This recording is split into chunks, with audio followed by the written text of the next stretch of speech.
Ja, ook heel fijn dat u er allemaal bent, want ik dacht toen ik hier naartoe reed van nou, de weerhoofden zijn ons toch niet echt goed gezind. Dus nou ja, je moet toch even goed van huis komen om hier naartoe te zijn. Maar heel mooi en speciaal natuurlijk welkom aan Tieme en aan Merel van de kinderraad.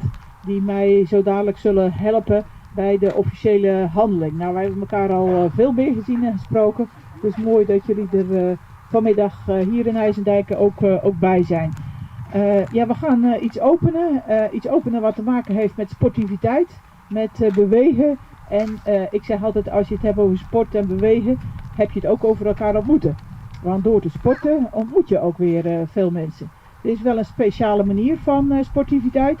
Het is een QR-code, dus het is ook een innovatief product waar we mee werken. En IJsendijk geeft daar de aftrap. En dat je dan daarna de QR-code kunt scannen en dan krijg je maar volgens mij komt de uitleg zo dadelijk ook nog. Hè? Dus dan komt er wat je doet. Nou, bewegen is denk ik ontzettend belangrijk voor jongeren, maar zeker ook voor ouderen. En daar ziet de QR-code ook op. Want voor ouderen zitten er speciale oefeningen in.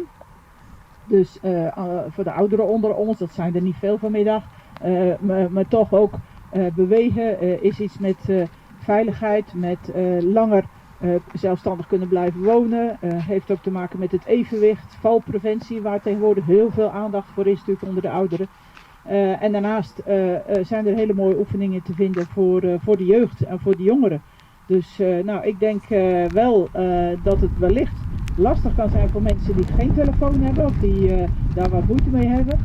Maar dat verwacht ik dat in toenemende mate toch gebruikt kan gaan worden om een mooie route in IJsendijk te doen met allemaal verschillende opdrachten. Dus ik wil in ieder geval iedereen bedanken die hier op wat voor wijze ook een rol heeft gespeeld om dit mogelijk te maken. En dat zijn behoorlijk wat mensen die het mogelijk hebben gemaakt. Natuurlijk sowieso de QR Fit organisatie.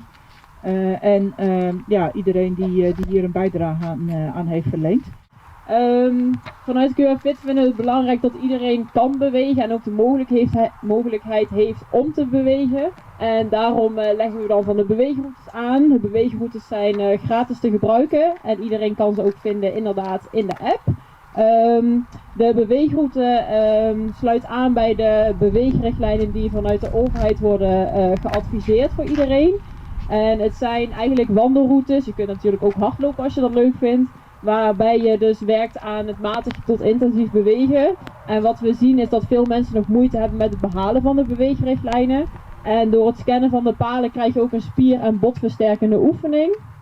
En precies wat je ook al aangaf, ook juist voor ouderen is het erg belangrijk om te bewegen, want hoe sterker de spieren, hoe minder kans je hebt om te vallen. In de app is ook een speciaal aanbod voor senioren, wat meer ook gericht is op de balansoefeningen. En daarnaast is ook het algemene aanbod waar iedereen gebruik van kan maken. De route in IJsendijk is een kleine 4 kilometer en bestaat uit 12 oefeningspunten. We zullen straks even een deel van de route wandelen, zodat jullie allemaal een idee hebben van hoe het werkt. En daarnaast wisselen de oefeningen elke 24 uur. Dus als je morgen terugkomt, dan heb je weer nieuwe oefeningen.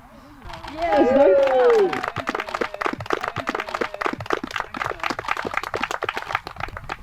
In de app, dus ik heb nou de route hier aangeklikt. Dan starten we de route en dan kies je je eigen niveau.